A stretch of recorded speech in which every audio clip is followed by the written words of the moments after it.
नमस्कार दोस्तों, स्वागत है आपका इस प्यारे से चैनल में। और आज का आपका सवाल है कि क्या आपका प्रेमी जो आपसे दूर जा चुका है कि क्या वो वापस आएगा? तो हाँ वो लौट कर आएगा। इसके लिए तुम्हें सिर्फ भोलेनाथ जी के मंदिर जाना है और भोलेनाथ जी को जल चढ़ाना है और इस मंत्र का जाप करना है, श्री शिवाय नमस्तुभ्यम, श्री शिवाय नमस्तुभ्यम। और भोलेनाथ जी के सामने बोलना है कि हे प्रभु, हम दोनों के बीच जो भी दूरियां हुई हैं उनको मिटा दो। तो भोलेनाथ जी आपके ऊपर अपनी कृपा करेंगे और फिर वो आपके पास ज़रूर लौट के आएगा। अगर वो इंसान सच्चा होगा जिससे तुम प्यार करते हो तो भोलेनाथ जी आपके ऊपर कृपा अवश्य करेंगे, क्योंकि भगवान जो भी करते हैं अच्छे के लिए करते हैं। अगर वो सही नहीं होगा तो वो लौट के नहीं आएगा, क्योंकि भोलेनाथ जी कभी भी आपके साथ बुरा नहीं कर सकते। और अगर वो सही होगा तो वो ज़रूर लौट कर आएगा, वरना तुम्हारे जीवन में बहुत कुछ दूर चला जाएगा और जो भी होगा सही होगा। इसलिए भोलेनाथ जी कभी भी तुम्हारे साथ गलत नहीं कर सकते हैं। तुम्हारा जीवन अभी बहुत कठिन हो गया है। तुम्हें ऐसा लग रहा है कि कुछ भी ठीक नहीं चल रहा है और तुम कुछ भी ठीक नहीं कर पाओगे।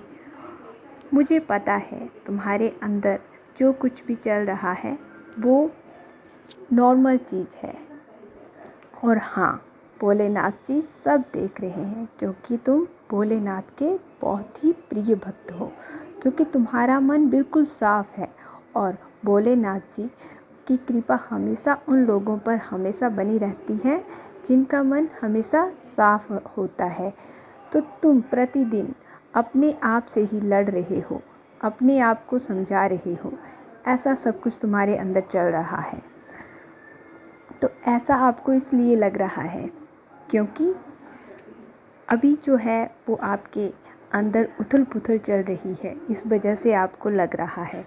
लेकिन भोलेनाथ कभी भी आपके साथ गलत नहीं करेंगे, क्योंकि आप बिल्कुल साफ मन वाले हो। और भगवान भोलेनाथ कभी भी किसी साफ मन वाले इंसान के साथ कभी भी बुरा नहीं करते हैं। इसलिए आप इस बात को हमेशा ध्यान रखना कि तुम्हारी जो भी आशा है वो तुम्हें निराशा में बदलती नज़र आ रही है, क्योंकि तुम्हें अभी ऐसा लग रहा है कि तुम्हारे साथ कुछ भी सही नहीं हो रहा है।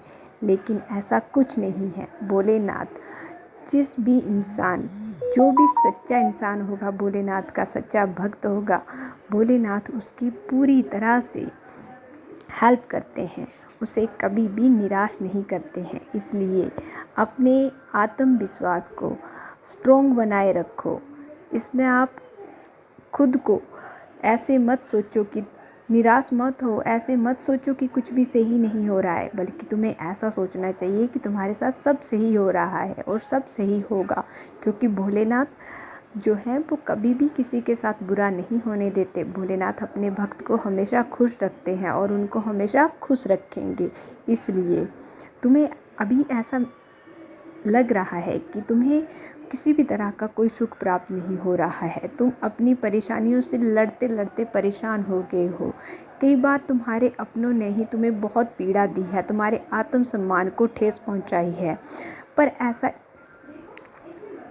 ऐसा कई बार होता है कि मतलब ये सोच लो कि आपकी जब परेशानियाँ आती हैं तो चारों तरफ से आती हैं, पर ये मत सोचना कि भोलेनाथ तब आपके साथ नहीं है। भोलेनाथ हमेशा आपके साथ है।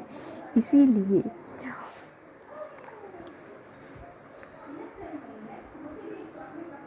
भोलेनाथ का जो है प्रभाव आपके ऊपर बना हुआ है, और जिससे तुम इतना अधिक प्रेम करते थे वो अब तुमसे रूठ गया, इसलिए तुम्हें ऐसा लग रहा है। पर ऐसा कुछ नहीं है। भोलेनाथ जी की कृपा से सब ठीक हो जाएगा। बस तुम्हें एक काम करना है, आपने मंदिर जाना है, भोलेनाथ जी के सामने सब कुछ अपने जो भी आपके अंदर चल रहा है वो सब भोलेनाथ जी को बताना है।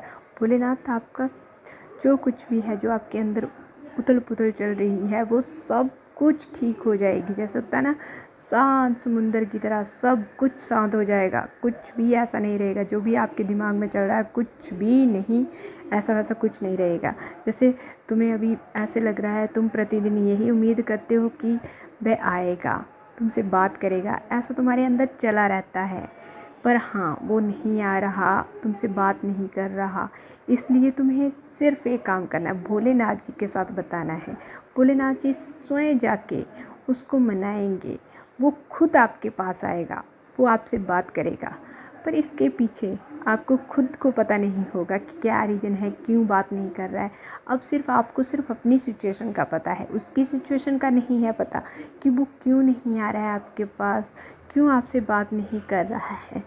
तो भोलेनाथ जी के बच्चे हो आप, ठीक है? तो आप ऐसा मत सोचो कि आपके साथ ऐसा क्यों हो रहा है।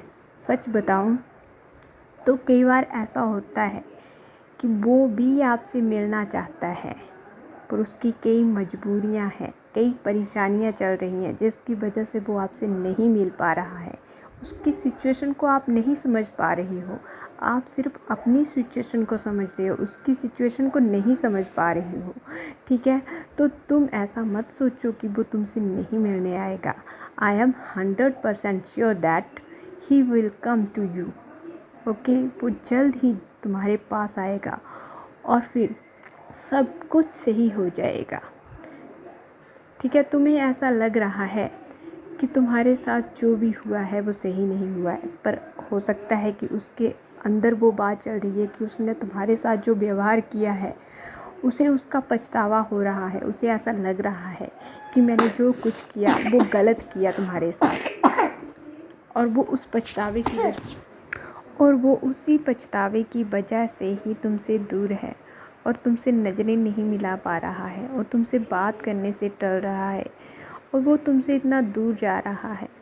उसको बहुत ज़्यादा पछतावा है इस चीज़ का, इसलिए वो बहुत कोशिश कर रहा है कि वो कैसे सारी चीज़ों को सही करे, क्योंकि वो सब चीज़ें उसके हाथ में नहीं है। वह दिन रात बस यही सोचता रहता है कि वह कैसे तुमसे बात करे। उसके अंदर भी वैसे ही कुछ चल रहा है जैसे तुम्हारे अंदर चल रहा है। इसलिए तुम ऐसा वैसा कुछ मत सोचो। जो कुछ भी तुम्हारे अंदर चल रहा है वो सारी बात जाके भोलेनाथ जी से कह दो। आप प्रतिदिन भोलेनाथ जी के मंदिर जाओ, भोलेनाथ जी को जल अर्पित करो, अपनी सारी बातें जो भी आपके अंदर चल रहा है उसे भोलेनाथ जी के साथ शेयर करो, और किसी के साथ मत शेयर करो, सिर्फ और सिर्फ भोलेनाथ जी के साथ शेयर करो। भोलेनाथ जी आपके प्रिय मित्र की तरह है, आपके माँ बाप की तरह है, आपके रिश्तेदारों की तरह है, आप उनके बच्चे हो। इसलिए आप अपनी हर बात उनके साथ शेयर करो, फिर देखो भोलेनाथ जी की कृपा कैसे आपके ऊपर बरसती है। और हाँ, अगर आपको लगता है कि क्या वो आपके पास आएगा, हाँ वो आपके पास ज़रूर आएगा जब आप अपनी सारी बातें भोलेनाथ जी के साथ शेयर करोगे। जस्ट इमेजिन, अगर आज ही आप सच्चे मन से भोलेनाथ जी के मंदिर जाते हो, उनके ऊपर सच्चे मन से जल अर्पित करते हो और अपनी सारी बातें उनके साथ शेयर करते हो, तो भोलेनाथ जी की ऐसी कृपा होगी कि वो कल ही आपसे मिलने आएगा। इस तरह से भोलेनाथ जी का आशीर्वाद हमेशा आप पर बना रहे। और कमेंट में लिखिएगा हर हर महादेव।